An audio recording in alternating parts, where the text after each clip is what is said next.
I'm Ivan Lewis. I'm the Shadow Secretary of State for International Development. This is my second day in Tanzania with ActionAid.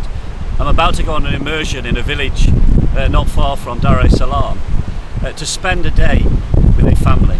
It's quite a daunting prospect. I'm told I'm going to spend the day in the fields having to farm, meet a family I've never met before, living in very, very difficult circumstances, have been treated incredibly badly by somebody from their own community who's grabbed their land, and as a result of that, ActionAid actually have had to rehouse them over the Christmas period. So it's going to be an amazing experience to spend a day with the family. On a human level, obviously looking forward to it, very daunted though about the prospect of living in a totally alien environment.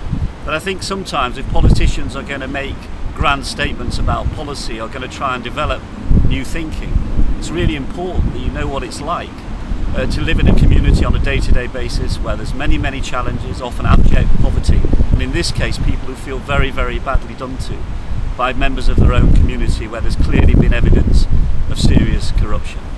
So it's going to be quite a remarkable day. I'm looking forward to reporting back on it, hopefully when I get back tomorrow morning.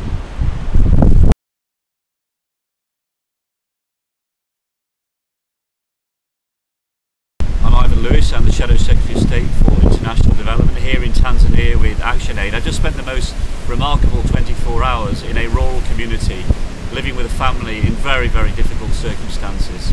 Spent last night in a mud hut, sleeping with 6 people in very cramped circumstances. Spent the day with a family of 12. And what I learned was, first of all, the housing conditions are pretty difficult. Second of all, access to food, very little food and very, very little choice of food. The family were unable to send their children to school because they didn't have sufficient money. When Dad was ill, he couldn't afford the necessary medicines.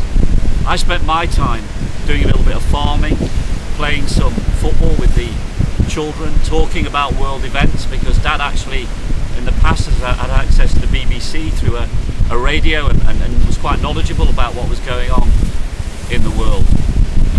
But also you have to reflect on the positives. This was a family with great dignity, a family that despite all of those challenges was overcoming these obstacles and trying to make it work, particularly for the kids. And what I would say to conclude is that, you know, development is too often about global figures. It's about legislation, it's about summits. Actually what this did for me was put a human face on the fact that we all feel bad about the inequalities that exist in the world. I saw one of the most graphic examples of that inequality during the last 24 hours.